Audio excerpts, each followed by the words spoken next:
Hashtag no music, no intro. We are back. The Saints Block Party podcast coming at you, brought to you, presented by Precious Works LLC. For any of your business website needs, reach out to our guy, Bajan. He will hook you up. And it is that time again. We're back for another weekly episode.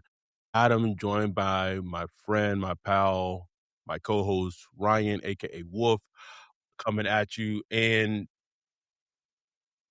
there's little tumbleweeds going on right now. And if you're an NFL team, like tumbleweeds as in this time is fantastic. Like you want it to be tumbleweed. But it's just tumbleweeds in general, just as a whole. Nothing, bro. We had usually it's not difficult for us to come up with stuff to talk about, and it was a struggle. It was a struggle this week. I'm not gonna lie. It was painful. So we decided, you know what, we're gonna do a off-season Q&A.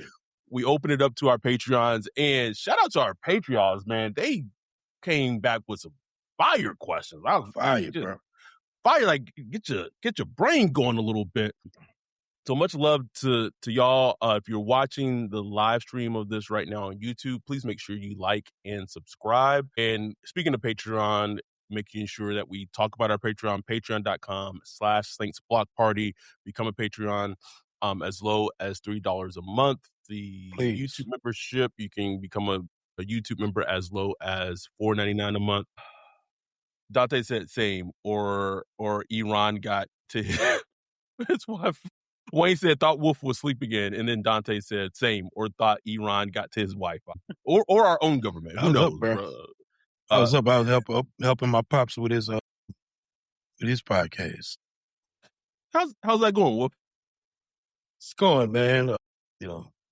Reading to hear the word of God. If y'all interested in that, look it up on YouTube. Reading to hear the word of God. Or reading to hear God's word. Yeah. So. This is like Chocobo Chasers, but like worse, because this is like you don't even know the name of the guy, your dad's podcast. You just put it out there. Before Tony said, it's kind of weird being at this point in the offseason and not having any major shenanigans, foolery, nonsense to deal with from this team. Shut up! Wow. Shut your mouth, bro. Watch Chris Olave. Chris Olave get caught in a I don't know, extortion scheme or some shit. This gonna be some Saints type shit. Like what? That story is dropping by the end of this week because Tony put that out there. I swear to you, it is. Whatever it's gonna be like, huh? What? Thanks, Tony. Thanks. We appreciate that. I just wanted to I was just catching him up on the Discord earlier. Mia's in the Maldives. Like I can't even check the Discord because work's been so busy lately. But I will say, Kevin put this in earlier, Brett. I just read it, and you heard me laughing about it earlier. I just couldn't believe what I read. It's Philip Lewis tweeted this out. A pilot jumped out of the door of a moving plane to his death, leaving the student he was teaching to fly to land the aircraft by herself. The student said he told her, "You know what you have to do? Carry on." Bro, that shit had me weak. Like, man, work on it. Like, man, what you laughing at, bro? I'm like, don't even worry about it, bro. Don't even. It's a hell of a teacher right there, bro. You can see it so vividly in your picture, bro. Peace, bro. Like X-Men spoiler, but like it remind me a little bit of like what Kang did in the episode, bro. Like, I'm going. Well, time to go. That shit had me weak, bro. Weak. Captain Discernment said, "Why are the national ranking and media analysts so disrespectful for the New Orleans Saints? Because they haven't proven anything. Nothing. Like we'll get into like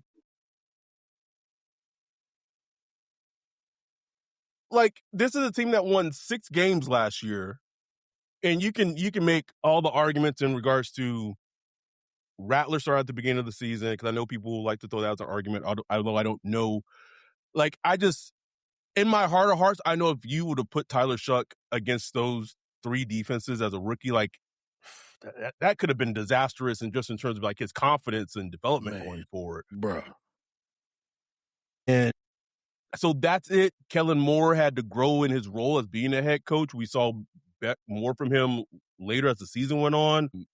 Also, you saw more for him just utilizing the offensive players better to their strengths as the season went along.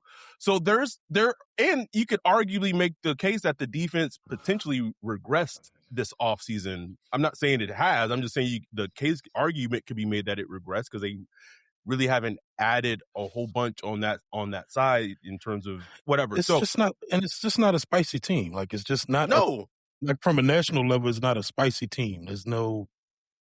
Like, who are the star players? Chris Olave, Alvin Kamara is, like, you don't even know what's going on with him. You hope Tyler Shuck becomes a star. It's like, it's just not a spicy, and that's okay. It's okay not to be. Like, that's just where we are right now. We building right now, baby. Right. And I think, like you said, where the media has them comparatively, even like it feels pretty. Now, there's some times where the media have them there's been times where the media has the Saints too low, and we've called that out. There's been times where we feel like maybe they've been too high on it. So I would say right now it feels pretty fair because this team has to go out and show and prove it. Like, they just have to prove it, and they're going to have opportunity to prove it. Only thing that kind of get on my nerves when you listen to the national media is like anytime they just talk about the NFC South in general, is just kind of like this. Oh, they discussed the NFC South. Like, they discussed it with them. I guess we got to talk about the NFC South. The NFC South is the new AFC South. The same treatment the AFC South used to get. Exactly. That's what the NFC South, like, that's like the Matt Schwab Texans and who was running the Titans back then? Vince Young. Well, after Vince Young. Who was the kid? He was a fan of the quarterback. Jake Locker. Jake Locker. Like, his Titans. Hey, bro, if he would have came out, like, if he come out right now, I think Thank you. I'm just saying the league wasn't ready for him, bro. Yeah, I agree with you. It's just like people like, how we talked about when the media talk about the Saints is the side before talking about the Saints. Like, the NFC South as a whole has that. Yeah, has that. Like, if you go watch like around the NFC or whatever, like, NFC South always lasts. It's like bro. About 3 minutes. What episode? Mina didn't even talk about the Saints. Just left the Saints off completely off the goddamn show, Greg bro. Too. This was Greg. Greg, he missed the Saints. 32 teams missed the Saints. Cold-blooded, bro. Cold fucking blooded. All right, let's. So we got a lot of questions to get to. A lot of really good questions. We're going to try to get to as many as we can. We actually put this in a spreadsheet because we didn't want to miss any. So let's start with one. Which second-year Saint, and this is from #WhiteWealthChris, is most likely to crack the next NFL Top 100? That was a good one. It was, bro. A second-year Saint. A second year. Mm-hmm. So that Banks, Shuck, Stutzman, Sanker, Riley. Who else is there? Riley, Quincy Riley, Broaden, Devin Neal. I could say unequivocally, Broughton will not make the top 100. I could say it with 100% confidence. And that's not even saying like he's going to have a bad season. He could have a good season. He's not making it. No, he's not at all. But who would make it? Obviously, Shuck has the best chance because, one, he's a quarterback. So most likely to crack the next NFL Top 100. Most likely to crack. It's going to be, I say it'll be out of Shuck and Banks. I lean towards Banks. And the reason I say that is I think if you're like a true football, because also the NFL Top 100 is also gauged against like the players and their own peers who do a lot of the voting. And I think Banks, to people who he's played against, will know by the end of year 2 of how good of a player he is and respect his game. Because I think just as a whole, I think his rookie season at that left tackle kind of goes under the radar for everything that was thrown at him and how well he played. Again, he didn't play. There were games that he didn't play great, but there wasn't like a true, like really, really, truly bad game that Banks had. Right. So I would say Banks. I'm going with Kelvin Banks. I'm gonna go Shuck just because. Just one quarterback and two, like Shuck be out there, bro. Shuck be talking to everybody. Shuck, Chatty Patty. That's my new name for him. He's just Chatty Patty, bro. I'm telling you, we gotta find his agent or something, man. Get Shuck on here. He'll come on, bro. Shuck be like, all right. Ain't no. Now if it go through the Saints, it ain't. Even if he said yes, and 100% does go through the Saints, then we already know. If he has Benzel, hey, we're gonna do this Saints Black Park. No. Not on happening. my watch. Not on my watch, damn it. Can we just quickly talk about, before we get to the other questions, the fact that the joint practice between the Cowboys and the Saints in Oxnard on 8/18 is an open training camp practice. We live, baby. In that bitch. I already put it in my work calendar. I'm telecommuting that whole day. What? Not going to the. I'm there. Will I I need be to make a trip? Now, will we have like actual media access to be on the field and shit? Better come with the Cowboys, bro. Got a better chance. I know you ain't lying, nigga. Anyway, so all that to say, and it seems like it's far away, but like the 18th of August will be here before we know it. So it'll be fun to be at that joint practice. Really, especially great joint practice, especially not so like, again, seeing the offense against Cowboys defense is one thing. Oh, damn, I'm going to see Caleb Downs too, huh? Anyway. Going to be looking good too, bro. Bro, if Caleb Downs didn't accept a shuck pass in a scrimmage, bro, shotgun blast to the jet. Wow. Anyway, but. Going to be off like a tip Tyson catch, tipped in the air. But that's such a good practice to be at to see how the Saints, again, it's a joint practice and all that, but just to see the Saints defense against an offense like the Cowboys, assuming at this practice, assuming you have Dak out there, you have CeeDee Lamb, you have George Pickens, like that is like, I'm not gonna say it's like a measuring stick, but like, for this Saints, like the Saints defense to be on this trajectory of being like a consistently good defense, that's a good team to go against. We don't play the Cowboys this year, right? Like in the regular season. You know what? We haven't played them in a while, eh? It seemed like we used to play them like every year. We did. We played them 2 seasons ago. Yeah, the 2-0 start or whatever. Yeah, never. Still, I don't know. It seemed like we used to play them every year. It seemed. We did for a minute, yeah, because they have the preseason game against the Cowboys on the 28th. Just really one quick question before I go into more of the questions. I know you are the biggest soccer/football fan between the both of us. What are your thoughts on the U.S.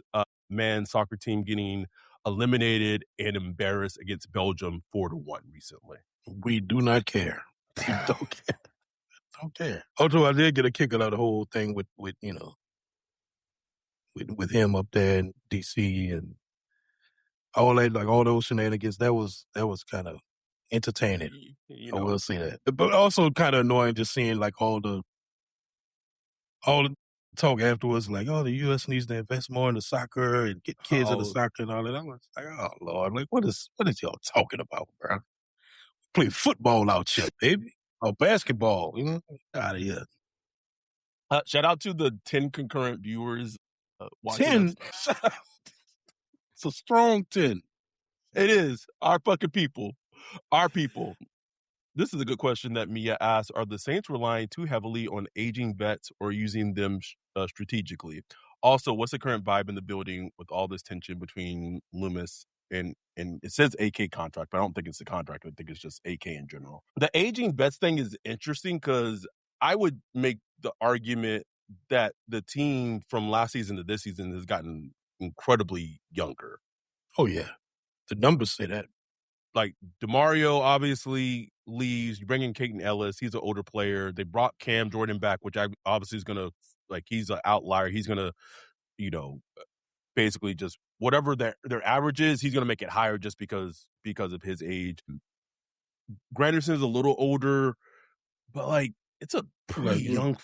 Foster Moreau out of here. Foster Moreau gone. Taysom gone. Alvin Kamara, he, if he is going to be with the team, he's, in a reduced role. I mean, it's a young team now. It's a young team. Yeah, it really is. Now you can make the argument, like, obviously a player like Payton Ellis is, like, super, super important, but, like, I just don't get the sense that they're really relying on the aging vets. Like, they've turned a leaf and it's become like a much, much younger team. And it seems intentional. It Yes, seems intentional absolutely. that they're like, man, look, let's kind of turn the page on this whole era, like this whole era of Sean Payton to Dennis Allen, whatever. Let's turn that page, and I'm here for it. Yeah, I think probably the only player we mentioned in terms of, like, maybe aging vet is Eric McCoy, but, like, he's crucial. He's crucial, which is kind of scary. The current, I can't speak to the current vibe in the building with the Mickey and AK thing. I think what was very telling, though, is just Kellen's reaction when AK showed up at that voluntary OTA practice. Like, you could tell, like, that it shook the front office because they weren't expecting it. So it just, I won't use the word tumultuous because I don't think it's that, but there's just like a tension. And until it's resolved, whether AK is no longer on the team, maybe his contract, he gets a pay cut, like, until whatever the ending outcome is, I think that tension is gonna linger, which, when you have a team that's trying to do something this season, like, it just seems like it's so unnecessary. Like, there's no need to have this tension. Either if he's going to be on the team, he's going to be on the team. If you're going to cut him, or trade him. And then whatever it is, figure it out. Social media tweeting out a picture of him and Travis Etienne today. It's like, I don't know, man. What's going on, man? I don't even want to know what's going on, but, like, let's just get to it. Shit, please. This is, I think I'm with Evitar. It may be actually, like, pronunciation, but Evtar, I don't know. I think that's a good one. In terms of pure offensive minds, and then in parentheses it says not play calling, but play designs and schemes. Is Kellen anywhere close to Sean, or could he get closer to Sean if he takes a step this year? Respectfully, like, he's not. He's not. He's not even, like, I would even say he's not close to Sean as a play caller. But in terms of how he could get closer to as him, a designer, as a scheme designer. Yes, scheme designer, all that.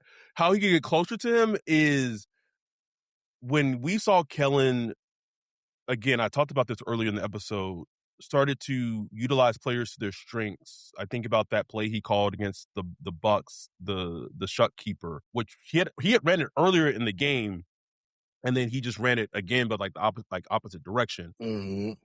The plays that he called against, like, the Tennessee Titans and man beaters and things like that.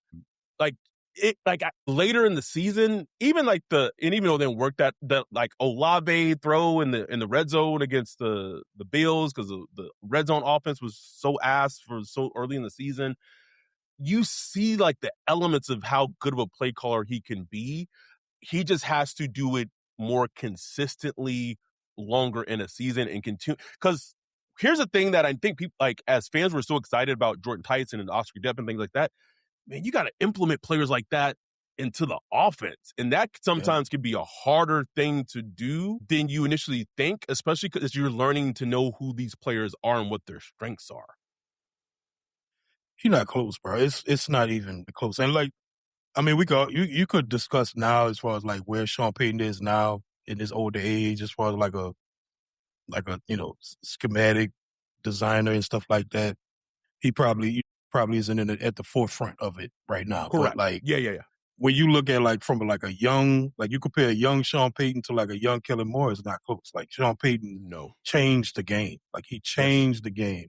The big slot, the taking what used to be just satellite running backs and turning them into jokers and, mismatch nightmares. What he did with tight ends, or what he does with protections, which is unbelievable. That is probably the most underrated part of his game is what he does with 100%. protections, because he does 100% not start a game plan without starting with protection first. Like, that's step one is how do we protect? So yeah, no, it's not close. And there ain't no knock on Kellen Moore. It's just like we're talking Not at about all. like a Hall of Fame level coach Yeah. versus a young coach that's literally just getting his foot wet. You know what I'm saying? Right. So it's just not there yet. Got a long way to go for that. No, he does. Our dude Mark said, "Who do you expect to step up in terms of leadership now that Demario is gone?" I think it's because Caden Ellis has been here before. I think he's a natural person to assume, but I've also heard that he typically is like, kind of like one of those quiet leaders, right? So I don't know if that's gonna be his thing. I would say Chase Young for sure, Mm-hmm. like just a player that he's taking on more responsibility in that role in general. If he's on the team, AK, I don't know if he's going to be on the team or not, but I do think that vacuum of leadership is something just overall for the season. I think as coaches and teams just underestimate that like tangible leadership and what that brings in terms of holding the team together, picking it up when things are down, and vice versa. It's gonna be interesting to see who those leaders come out to be in the season. Think about this, bro. I remember during this last season, we were going through the captains list, and at some point, like almost none of the captains that were named the captains to start the season were on the team anymore, bro. It was like Brandon Cooks, and like this nigga.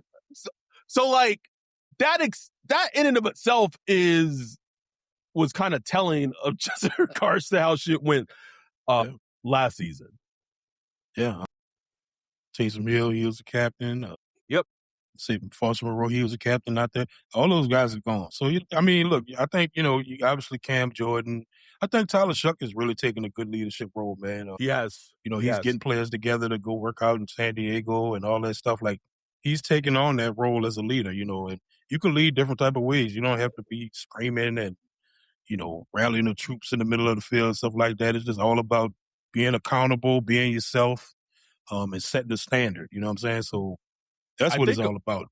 I think the person I didn't mention is I think Chris Olave is definitely gonna he's the quote unquote elder statesman in the wide receiver room. Like he showed me so much at the end presser when unprompted, he just went on to talk about how Rattler deserves a shot, in the league he's done a good job. Like that to me was like was a very leader-esque type of thing for him to just out of nowhere just put that out there, for one of his teammates. So I really do, like you said, I think he's somebody who just kind of used to be real quiet, and he's probably just going to stay like that quiet guy, but somebody that's going to, people look at him and he's one of those set the standard guys. Yes, he sets the standard. He works his ass off, plays hard, takes, competes and all that stuff. So I think he's one of those set the standards type players. He is. Okay, this is a good one from Dante. Game on the line. Who do you trust more right now to make the right calls? Kellen orchestrating a scoring drive or Staley calling a drive-killing script? I mean, how many game-winning drives did Kellen even put together last year? Even with Shuck? It was, I guess, technically the comeback against the Titans is one. And how they won the game against the Panthers in game 2 where they were able to get into field goal range and win the game. I mean, they got gifted just an awful fucking penalty. But two? I got to give it to Staley, bro.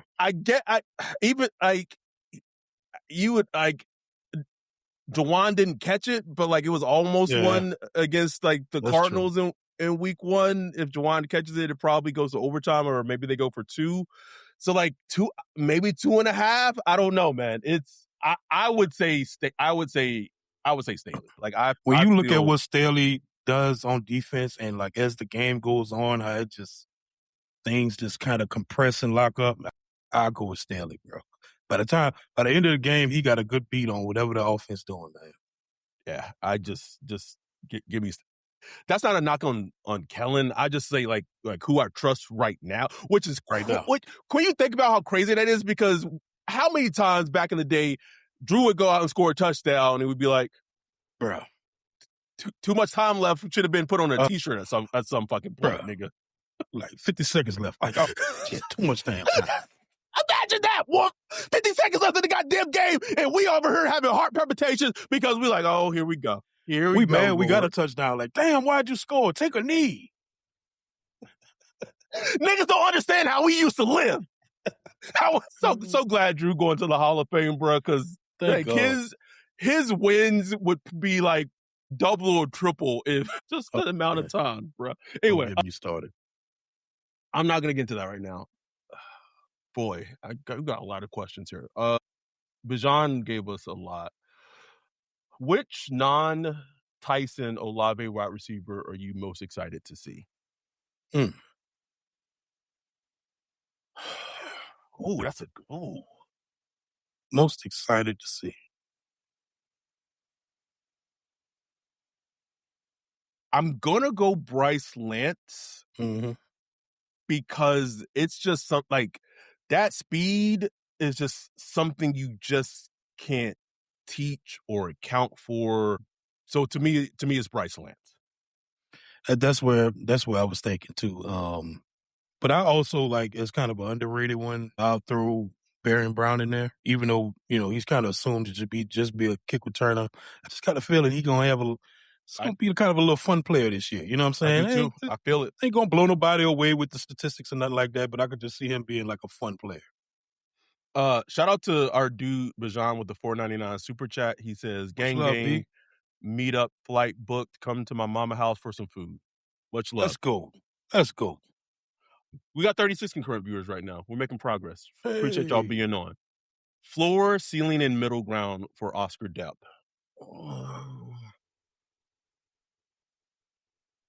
Ceiling. Okay, I think I can. This is mine. This is just off the top of my head. Ceiling will be Tucker Kraft of the Packers. That's like if he like hits, like if he hits, nigga. Man, I'll cry. Middle ground. Well, floor, I'm gonna say Josh Hill. I'm gonna say Josh Hill as a floor, and then middle ground.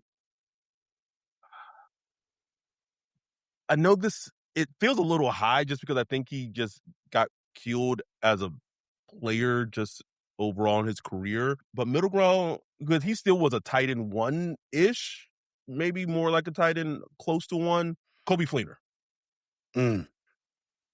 That's a good one. Those are mine. Let's see. Ceiling,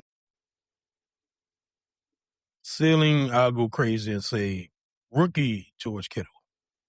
So not George Kittle as we know him now, but like rookie year George Kittle, which I think he broke records his rookie year. I want to say, I don't know. That's the ceiling. Floor. I'll say who was the guy with Gunnar Helm? Yeah, the Titans drafted. Yeah. Give.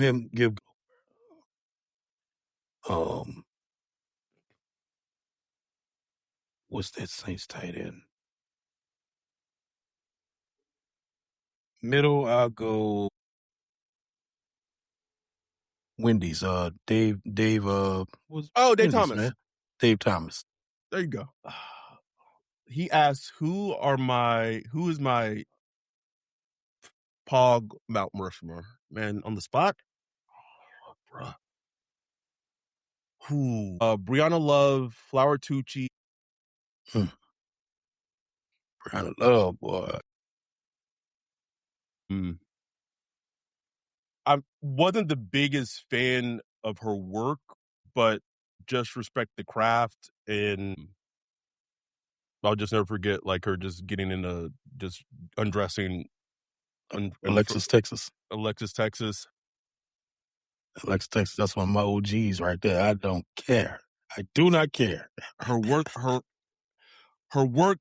ethic anyway, that's neither here nor there. Man, I have to think about my fourth.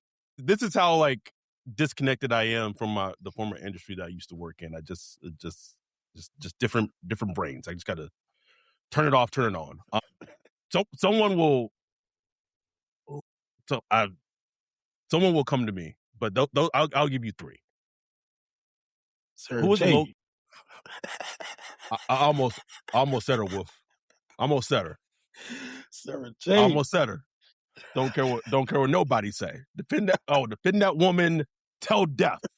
On my deathbed. Who was a low-key forgotten defensive player from the Brees Payton era that you have a soft spot for? Edibali, Bobby McRae, Jeff Charleston, Anthony Hargrove, someone like that. That was also Bijan. Soft spot for.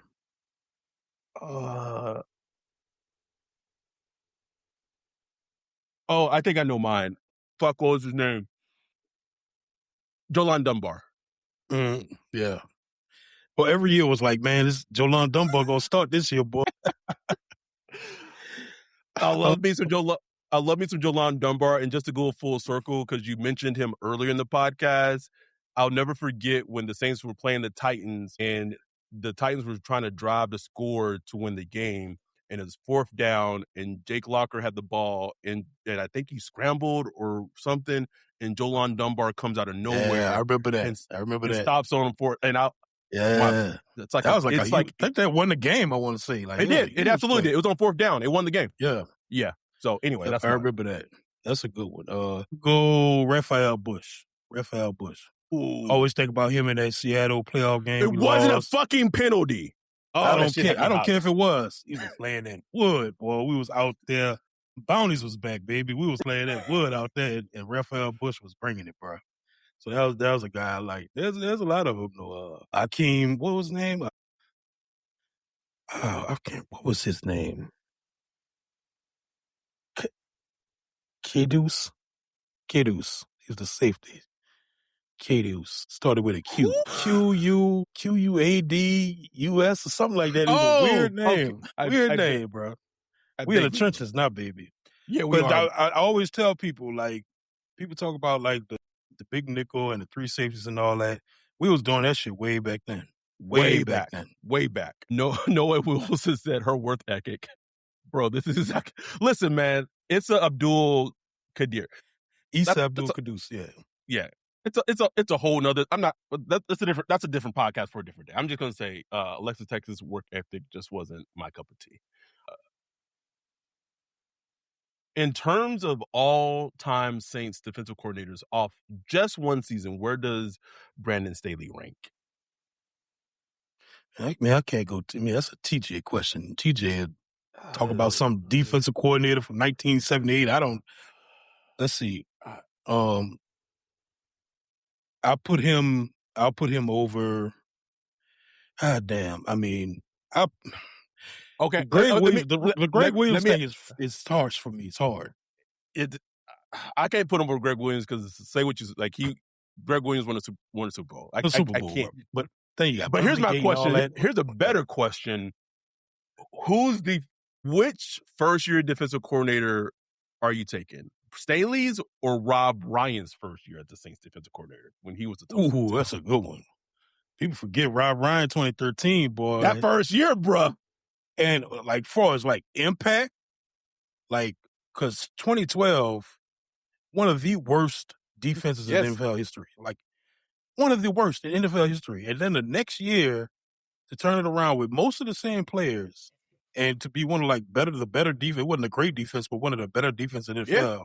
You got to go with Rob Ryan, bro. Like Rob Ryan, like just like from like the first year. Come on now. Yep. Now, did it sustain? Hell no. He could not sustain at all. I remember reading the story that he went to like some bar in New Orleans and was just like it was a whole movement, bro. I remember it vividly. So sorry, Avatar, we can't. That's a tough one, but yeah, that's interesting. Let me ask you this one, and then we're going to take our first break. What will be your one surprise roster move / cut by opening day? Ooh, this is good. Ooh, this is good. Good one, Chris. Thank you, Wack, Chris. And I'm assuming we excluding AK because that's not a surprise. Yeah, man. I'm gonna go Gotcha. I'm like, yeah. That's a good one. They drafted Kristen Miller. He wasn't good last year. Like he wasn't. He was not a good player for them last year. You could also probably argue that like Nate Shepard, did more for the defensive line than Gottschall did. And he's he's not expensive, but he's also like he's not on like a vet minimum contract or anything like that. So that would be my. And this one, I'm going to name this player, although like he's not like he's not significant at all. Is Butt Memes, because I know that they were really close to cutting him last season or last offseason, but then he got hurt, and so they didn't cut him. So that's a lesser one. I'm gonna go Kendre Miller. Oh, that's a good one. Forgot he was even on the team. Woof. I think, Kendre is on the team. But it's one of those ones I can see go either way. I can see him on the team, like thriving and being on the team week one, and I can see him catching some kind of ailment during camp, and they just like, you know what, I'm done with it. Let's move on. Thank you for your service. All right, let's take our first break of the show, and then we'll be back after this. Yo, what up, Wolf? What are you looking at? Man, I'm checking out this website. This site is cheeks, bro. In the 21st century? How do you have a crappy website? Couldn't be me. They need to hit up our guy Bijan with Precious Works. Precious Works offers to not only build you a website that's tailored to you and your customers' needs, but also to continue to manage and maintain it so you can focus on your business. Don't have much time? Precious Works is just what you need. No out-of-the-box stuff like Squarespace or Wix. Precious Works will create a site for you. You won't have to worry about plugin updates, security, or things like that because Precious Works will maintain all of that and be available to you 24/7. Bijan set up Saints Block Party Podcast website for us a few years ago and hit it out the park. He also keeps it up to date and helps us anytime we want to add something new like a form or the prospect matching tool that we did for the NFL draft. It's like having your own personal developer just a text or a call away. Precious Works has worked with everyone from small businesses to large firms, so no job is too big or too small. If you're in the need of a website or you currently have one, but you want to upgrade it, give Bijan a holler at Precious Works. You can get with him at Bijan at Precious Works, BIJON at precious.works, or go to precious.works for his website. Make sure to tell him Saints Block Party sent you.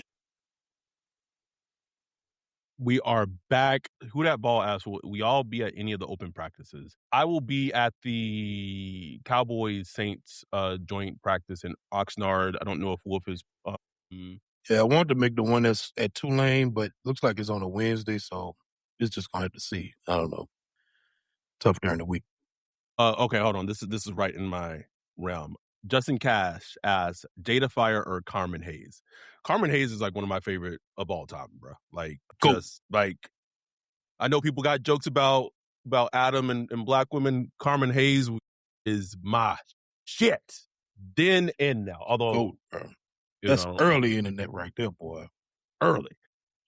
Hey, so, gifts. Couldn't even download videos. Just had like little gifts of a scene. Gifts.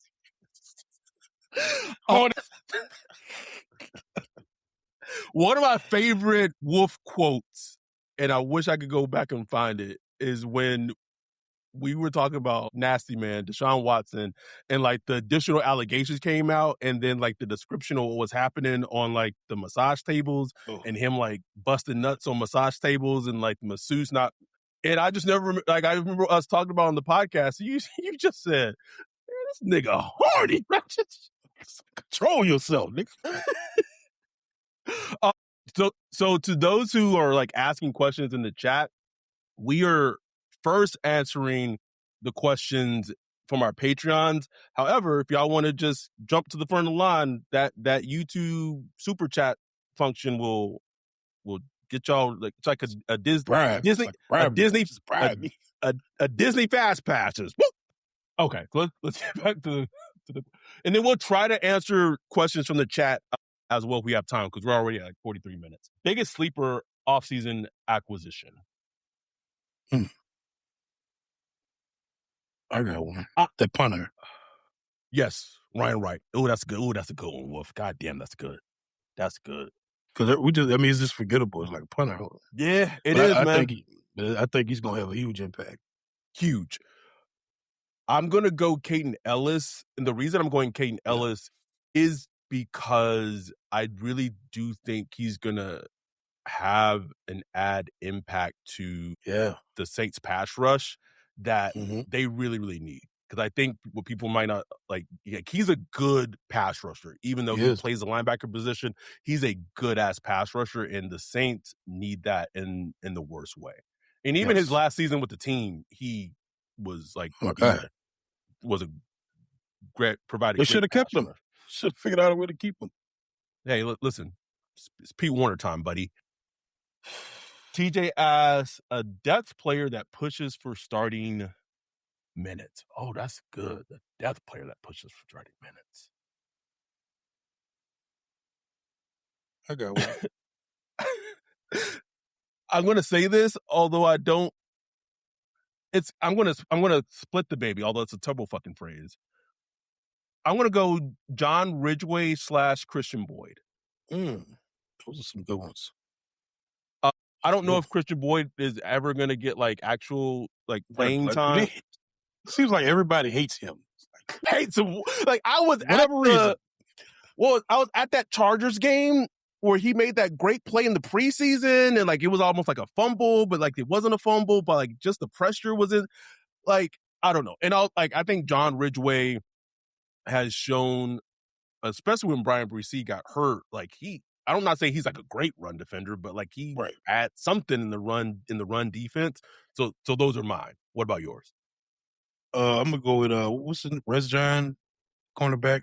Ooh, yeah. Go with him because he just I don't know. He just like this one of those types of corners that just every camp he's like making plays. He's like competing his ass off in camp. You know, looks solid in games. Is that Rezjan Wright? Yeah, Rezjan Wright. Yeah, I could see him just pushing for some playing time, like getting on the field. May not be a starter or nothing like that, but just one of those guys that just pushes his way on the field because he just continues to make plays and show up. Also, the brother of Nashawn Wright, who had like a breakout season for the Bears last. He's now with the Jets, but okay, that's a good one, a really good one. Worst. Okay, some of these are most frustrating Saint to watch. Is that like currently or like all time? Because like currently is probably Juwan Johnson for me, like by far. It's not. Yeah, it's probably Juwan or Caesar. Well, I don't know if I'd call Caesar frustrating. He's just ass. Just ass. But like the thing that's frustrating with Juwan is like you'll see him do something like stellar and just make like a highlight reel catch and some shit, and then he'll be dropping like the easy one. Like that shit just is aggy. Yeah, I mean it was a Latte too. Like Latte, he was frustrating. Oh my god, Latte was so frustrating to watch. Frustrating all time though. Ooh, all time.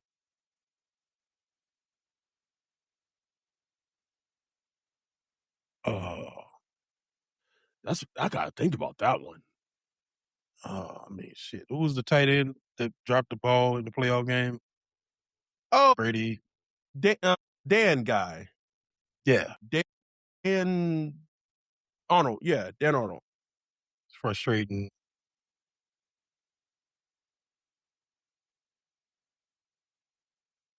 This player wasn't a frustrating player, but just a super disappointing player was CJ Spiller. Oh, man. Can't get more. Yeah, so disappointing. Hey, overtime play against Cowboys. Never forget that one. 400. All the degrees. If you could take away 2 NFL players from each NFC South roster that isn't ours, who would you take off so they couldn't have them?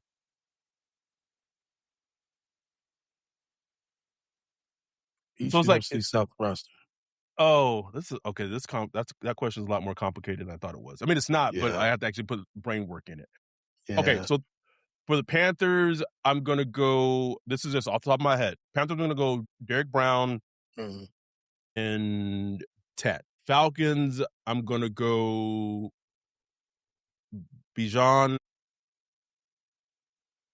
and Drake London. Yeah. Bucks, I'm gonna go. Bucks is interesting. I'm gonna go Yeah. Tristan Wirfs Yeah. and Vita Vea. Vita Vea. Yep. That's it. We on the same page, bro. You know what's hilarious? Did not name a single fucking quarterback of any of those Nope. fucking teams, bro. How crazy is that? And That's I wasn't crazy. I wasn't even close to like naming Baker. I was like, nah, he can stay. He's fine. He can stay. Easy, bro. Easy. Okay, so that wasn't as hard as I thought it was. If you could add 2 guys from other NFL teams to the Saints who are not all pro / not Pro Bowlers or all pros, who would it be? So just 2 guys from the NFL in general. Not all pro or Pro Bowl, huh, man? Oh, okay. All right. Let me lock in. Wolf. Did Imawari make a Pro Bowl? He probably made a Pro Bowl, right? I think so. Okay. Damn, this is okay. I'm gonna do a very Saints one that's like super risky because of the injuries coming back from. But I named him earlier in the podcast. I'm gonna go Tucker Kraft. Because I think having we want Oscar Depp to become Tucker Kraft, but like, what if we just had Tucker Kraft himself? We're assuming he comes back from injury healthy, right? Because that just opens a whole different dynamic to the offense. And then, damn, this is.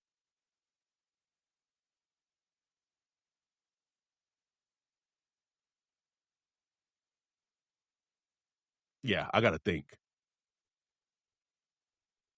I have one, but I don't know if he has ever been an All-Pro or Pro Bowler. But I think he was. No, he wouldn't count.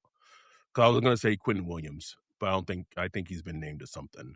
I would assume he's been named to something. Yeah, I don't know. I got to get back to that one. Here's one that Bajan asked. If you could add any player to Brees' career that was active during his time, who would you add? Like Larry Fitzgerald, Derrick Henry,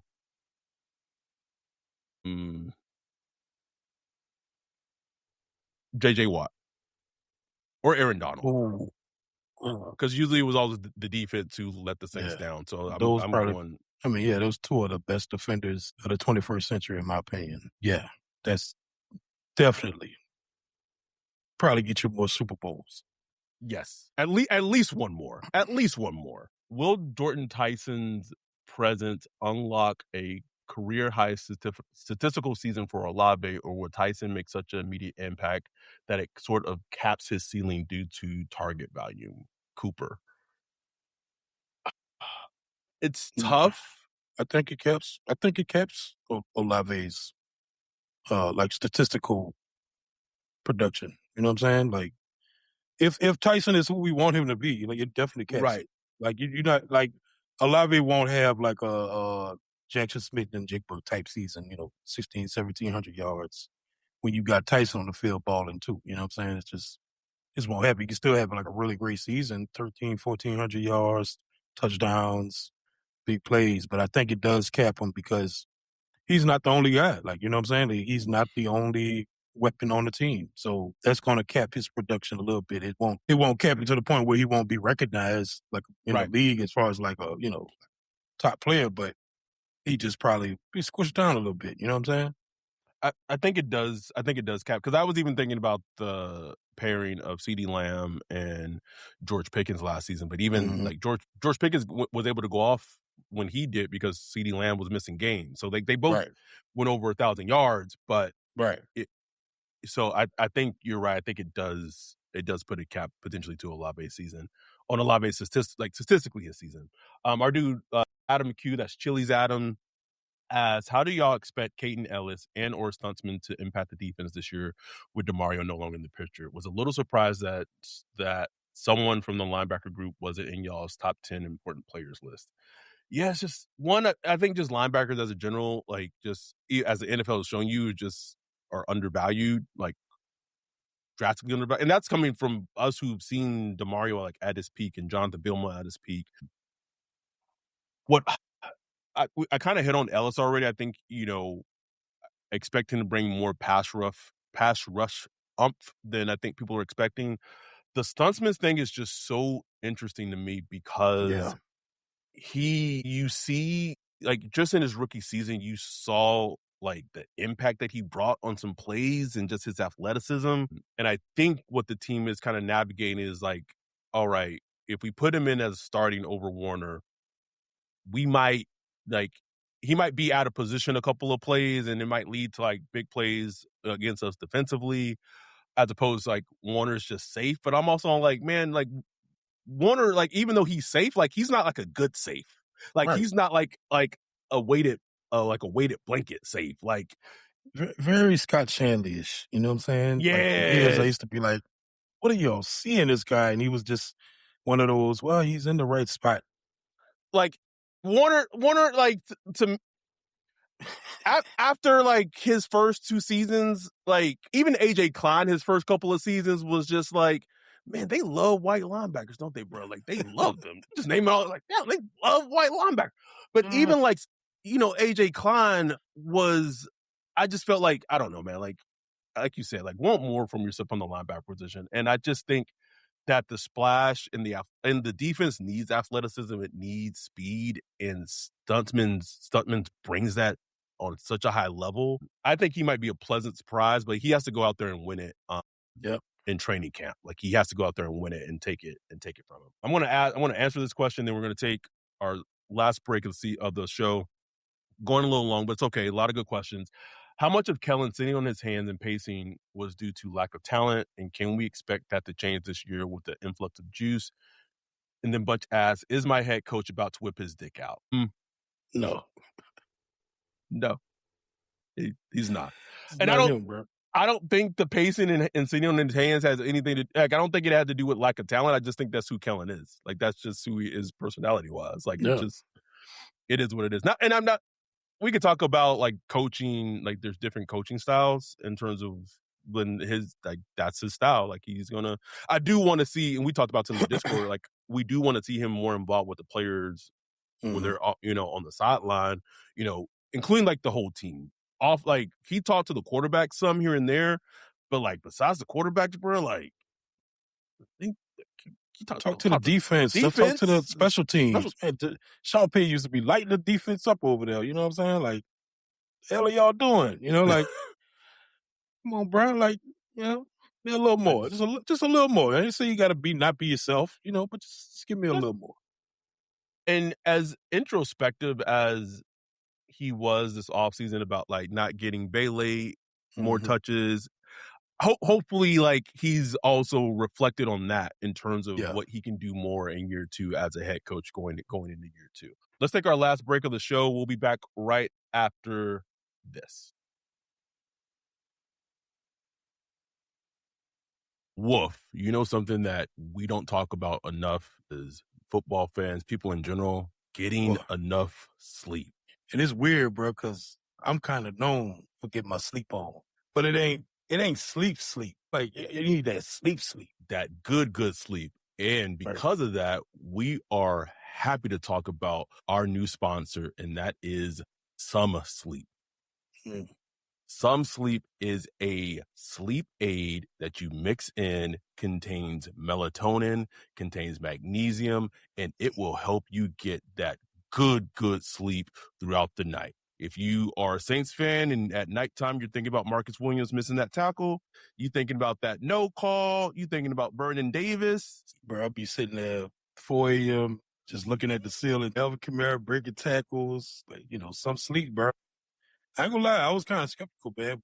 It's clutch, bro. Like, it calms you down. You take, you just drop it in some water, about 8 ounces of water, about 30 minutes before you go to sleep, stir it up. throw some ice in there, knock it back. It tastes good. It got all kind of different flavors like tangerine and mango. This the berry mix right here. You knock it back, calms you down to get you ready for sleep, and then you just like out is that peaceful sleep. And because they're our new sponsor, that means if you are a listener to this podcast, if you go to Get Some, that is GETSOM.com, and use the code word Block Party, you get 10% off of your first order. So we are hooking up our viewers and our listeners of the podcast. So if you want to get that good sleep, knock out, and relax, then go to getsome.com, use that Block Party code or the referral link that we're going to put in our social media, order you some, and then you will be sleeping like this. Some sleep. Block Party. We are back answering some more questions in the dead of the off season. And this is a great one that we got from Alberto. So it says, Kellen's biggest flaw that we want to see improvements on or fix as head coach. I think we kind of hit on that a little bit before the break. His biggest strengths that we want to see him build upon. What's the next step for him to get into the top 15-ish head coach and just stable to grow into a franchise head coach for us? Do we see that in film? So I'm going to try to break this down. I think we kind of already hit on the improvements. Him being more involved with the team, him finding his groove, and just like allowing the players to play to their strengths. I know, like, one of the games that just sticks out to me, and I get it, man. I get it in terms of like the receivers that were hurt the last game of the season against the Falcons. Like, it was a very limited crew to work with, but just like the calling like the slants over and over and over, like, you can't do that against teams in the NFL. Like, I don't care who it is. Like, you gotta variety. You gotta change it up. And what's next for him to like build upon? Like, he has to go. We want to see him be in a duel where he's going against another head coach that's a good head coach and just out coach that person. Dress him down. Like, know what's coming. Be able to predict what's coming. What he has to do to win the game. Game management. Using rules to your advantage. Timeouts. All that stuff. I just want to see him take it up a notch and look like the smartest guy on the field. You know what I'm saying? Yes. Be that smartest guy on the field. And schematically, I just kind of want to see him get a little more, just, give me 1 or 2 plays a game, just do some freaky shit. You know what I'm saying? Like, and like actually not only have the idea schematically, but like actually coach the players and implement it. You know what I'm saying? Yes. 'Cause a lot of times he had like some decent ideas, but it just wasn't executed properly. Yeah. And that comes back to coaching. I don't care what, like, yes, the players got to execute, but you have to be psycho enough to get the players to execute it. You know what I'm saying? Yes. They put out an article, Seth with the Shab or whatever his name is, put out a little Sean Payton article this week. I'm still waiting for the DA Expos Seth Wickersham article. Please. But go read that. Like, I know people hate Sean Payton at this point. I get it. I know. But it's a good read. And Sean Payton is a psychopath, bro. Like an absolute. And I'm not joking. I'm seriously. Like, he's got problems. Psycho. But that's just like. And I know. Like, Kellen is crazy like that too. I don't know even like to the point of Sean, but like he's somebody who is obsessive, just like that. So I just need to see, just see more of that. So more. Yeah, I agree with you 100%. Let me try to catch up a little bit on the YouTube chat. Chacorda 1977. Do you see Tyson having a better career than Olave? Ooh. Oh, it's tough, man, because like Olave's still in his career, and I feel like he's just starting to kind of hit his, like, start to get recognized for what he is. I don't know. I could see him having like a very similar careers though. Yeah, I could. Yeah. Better is tough. Who will start more games at O-line this season, Caesar or McCoy? Caesar by far. Nigga never get hurt. Damn. Like, even the time he got hurt, that nigga was back in like 2 weeks, bro. Pristine health, bro. Oh, this is a good one. I hope I'm pronouncing this correctly. The Kari Hammond. Outside of winning the Super Bowl, what was your favorite memory of the Brees era? Mm.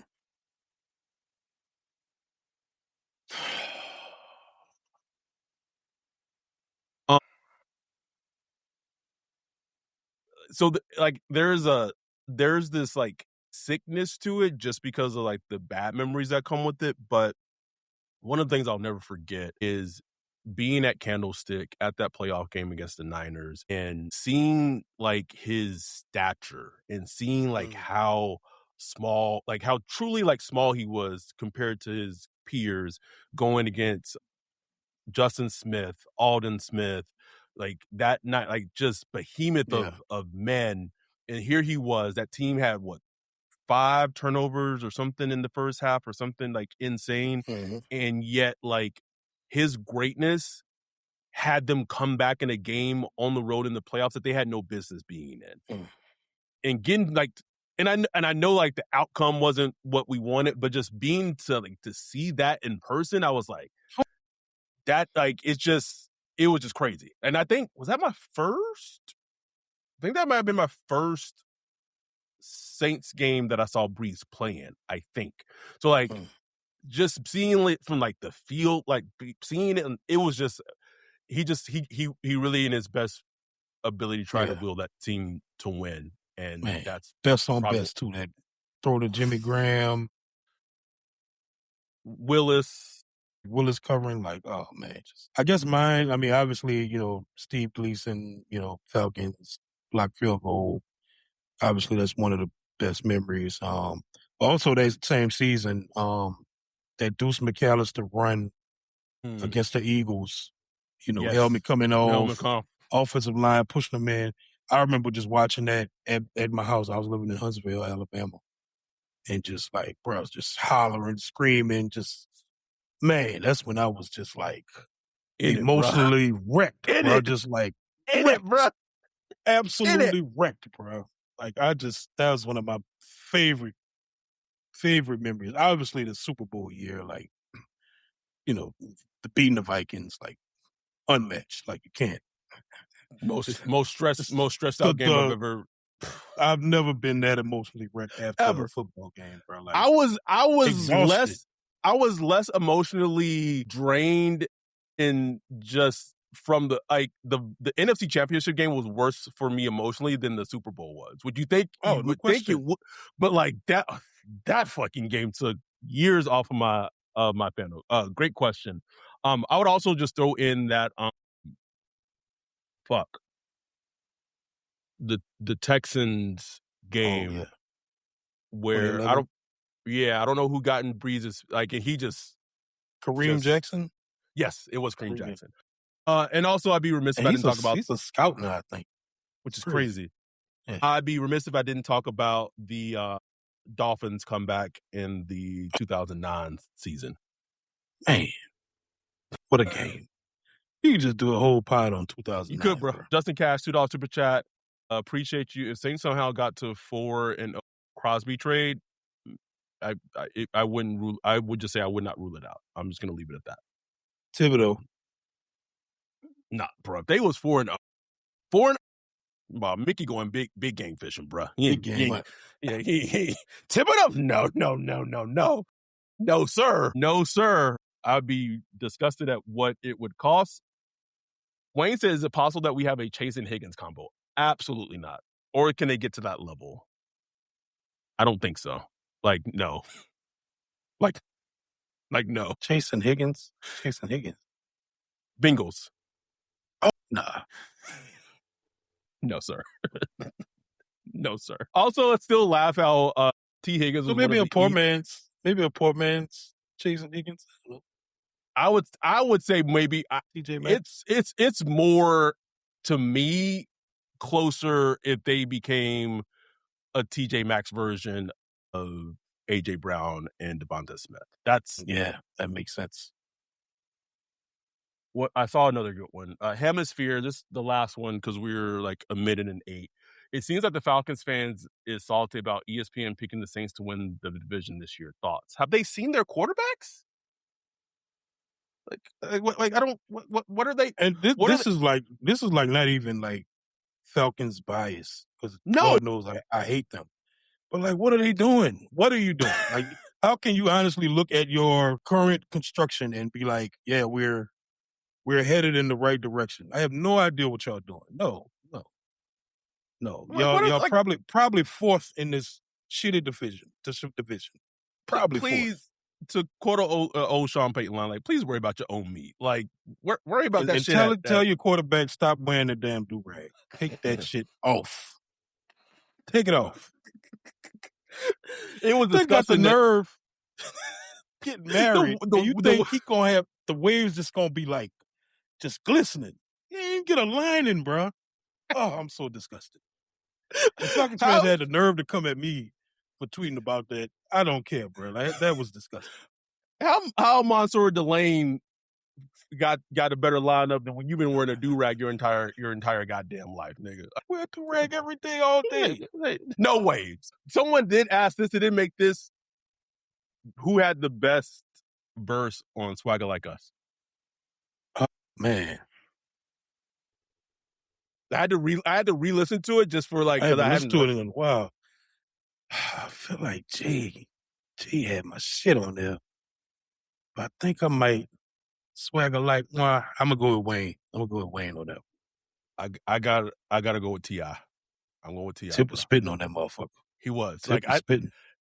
When I listened to it earlier before we came on, I felt like everyone else got on the track and it didn't feel that important to them. Mm-hmm. Like they just kind of, but like T.I. got on that bitch and he was just like, he went in. Like he had that competitor in him. Like, yeah, it was. Yeah. Go in. Anyway, that's it. This is a fun episode. We appreciate y'all joining. We have 23 concurrent viewers, 169 views. Appreciate y'all hopping on, asking questions. All the patrons who sent questions, we appreciate it. Even the questions we were able to get to in the chat. Dante said they should have never had T.I. go last. Yeah, because he got on that shit and ripped it. Mm-hmm. We appreciate y'all. We'll be back next week. I am taking like a little mini family vacation. I'll be gone from Thursday through Monday. So Thursday of next week through Monday of the following week. So our goal will be to do an episode before I leave. What we'll talk about, I have no clue. But we will talk about something next week. And the good thing is training camp starts in 20 days, like literally 20 days, and training camp will be here. But it's coming. So we appreciate y'all. We love y'all. With that, we are out.